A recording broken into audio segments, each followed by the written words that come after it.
Адам өмірі отбасында қалыптасады. Адамзат болып қалуы да осы жерден өрбиді. Сәлеметсіңдер ме балалар?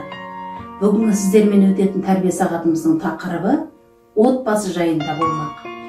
Ендеше балалар, мен сендерге бүгін отбасы тақырыбында ертегі айтып берейін. Ертеде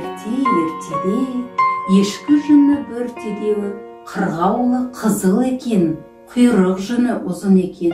Баяғы өткен заманда Нұркен атты үлкен алып шаһар болыпты. Бұл шаһардың ерекшелігі сонша, дүйім жұрт осы шаһарға қызығып сырттан көз тігіп қарайды екен. Шаһар тұрғындары басқа қалаларға қарағанда өте білімді, еңбекқор, адал, парасатты, ер жүрек әрі қарапайым екен. Шаһарға тек адам ғана емес, ұшқан құс, жүгірген аң да үйір екен. Дәл осы Нұркен шаһарында өте данагөй, ежелден ел ісіне араласып, билік жүргізіп, ақылымен, аузындағы дуалы сөзімен елге танымал болған 5-ші Ә-сынып атты ақсақал болыпты. Ақсақалдың бай болғаны соншама, үйір-үйір жылқысы, атар-атар қойында сан жоқ, 4 түлігі сай болыпты. Үнемі елден жақсылығын аямайтын ақсақал 5-ші сынып өзінің тәрбиелеп өсіріп отырған 20 баласына да ерекше көңіл бөледі екен. 20 баласын толығымен өсіріп, жетілдіріп, оларды үйлендіріп, аяқтандырған ақсақал бір күні қалың ойға кетеді. Барлық балаларын жиып алып, алдағы жоспарымен бөліседі.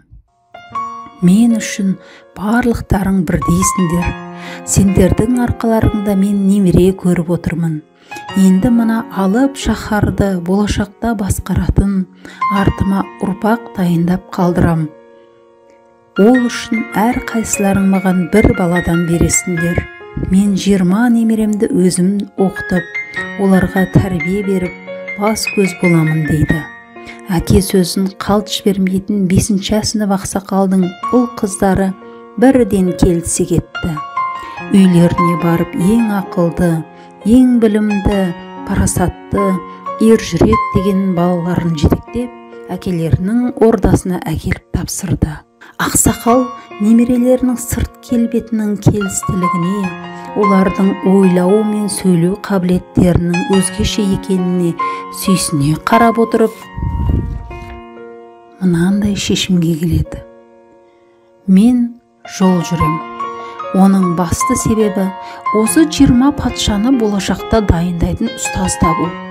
Қарап отырсам, жалғыз тәрбиелеуге шамам жетпейді. Бұлардың алар асуы биік, болмыстары өзгеше екен дейді де ұзақ жолға аттанады. Күн жүреді, ай жүреді, жыл жүреді. Әбден титықтап шаршаған ақсақалдың темір етігінен теңгедей, темір таяғынан тебендей ғана қалады. Қалжырап келіп үлкен өзен жағасына отыра, арғы бетте ерекше сәнді үлгімен жасалған ақ үйге көзі түседі.